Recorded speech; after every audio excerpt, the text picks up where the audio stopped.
Greetings and welcome back to Room 303 and our chats with Emily as we are calling our readings to the poetry of Emily Dickinson. We're in the Johnson edition. We turned out to poem 805. This bauble was preferred of bees. Only time in all of Emily's 1,775 poems that she uses the word bauble. Of course, the idea of the bauble is a trinket, sometimes not very valuable or maybe not completely appreciated or understood. And notice we've got bauble and bees, and of course bees for us is going to have been mentioned a number of times in Emily's poems. Now, the great scholar Giuseppe believes that this is another Sioux poem and that the bauble of this poem is in fact Sioux juxtaposed from Emily to the rest of the community, i.e. Amherst. Our assumption is that you've been following our stuff at learnstrong.net. Down that left-hand side, Chats with Emily's our playlist. Hopefully you worked our set of introductory comments as well as the preceding 804 poems. We just finished with 804, no notice gave she.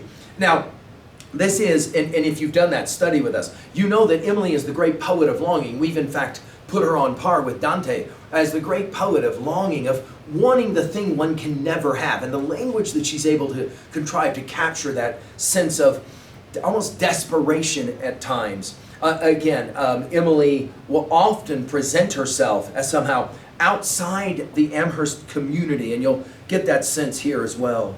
She says it this way: this bauble was preferred of bees, but butterflies admired at heavenly, hopeless distances, was justified of bird.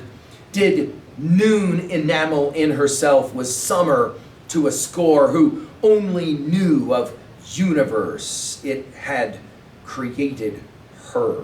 Now, I think one of the reasons why Farr is going to argue this is a Sioux poem is because of the capitalization of the word her as the final word of the poem, with that period there to end it, the finality of this poem. Notice it's this bauble, not that bauble. The immediacy of Emily's language, and again, bauble only used once, was preferred of bees. Now, some have seen this as the Amherst Society. Some have recognized this as the bee, the buzzing around and around. In other words, Sioux is kind of always being circled by these people of Amherst as opposed to Emily. Notice the butterflies and the bees all admiring. Notice admiring at heavenly dash, hopeless distances dash. And again, it's interesting that we don't quite know if she's talking specifically about herself, Emily, but she will consider herself now, we go from bees to birds, right? And is this the Emily here?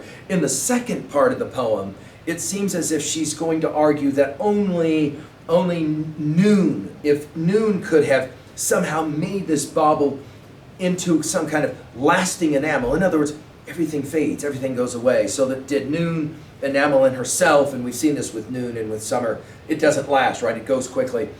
Was summer to a score, right? That is to say, to a handful of people who only knew of universe, it had created her. Now, it's interesting. I think the word created here is the key word of the poem. She seems to be suggesting that whatever this bauble was, it was valued and created by a community or a universe that really did not fully appreciate or understand her. And I think that's the point of this poem at 2a, that she's going to argue that nothing lasts that's been created by this community of bees, if you will. At 2b, well, obviously the question is, who is the bauble that's being referenced here in Sioux? Possibly Sioux. Again, a word choice I think is important here. Again, bauble only used once in all her poetry. At 3a, all of the other Sioux poems I think can be compared here, Farr labeling 94 of these poems that to be Sioux poems. We've already seen a number of them together. Finally, at 3b, there's a time in your life when you couldn't have the thing you wanted and everyone else saw it as not as valuable as you saw it. Maybe valuable, but not as valuable as you saw it. Thank you.